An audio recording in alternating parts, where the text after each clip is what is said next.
सूर संजीवन music therapy, सूर संजीवन म्युझिक थेरपी।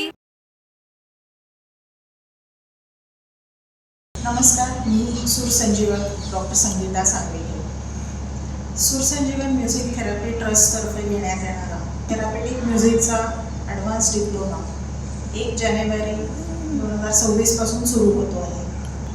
हा डिप्लोमा 1 वर्षाच्या कालावधीचा आहे आणि 200 तासांचा आहे. हा कोर्स प्रत्येक आठवड्यामध्ये 2 वेळेला म्हणजे दर सोमवारी आणि गुरुवारी संध्याकाळी 7 ते 9 या वेळामध्ये असेल. या कोर्सची पूर्ण माहिती देण्यासाठी एक विनामूल्य सेमिनार आम्ही अरेंज केलेला आहे. त्याच्यासाठी तुम्हाला स्क्रीनवरती जे नंबर्स दिसतात आहेत त्या नंबर्सवरती रजिस्टर करावं लागेल. शिका, अंमलात आणा, प्रॅक्टिस करा. सूर संजीवन म्युझिक थेरपी. धन्यवाद.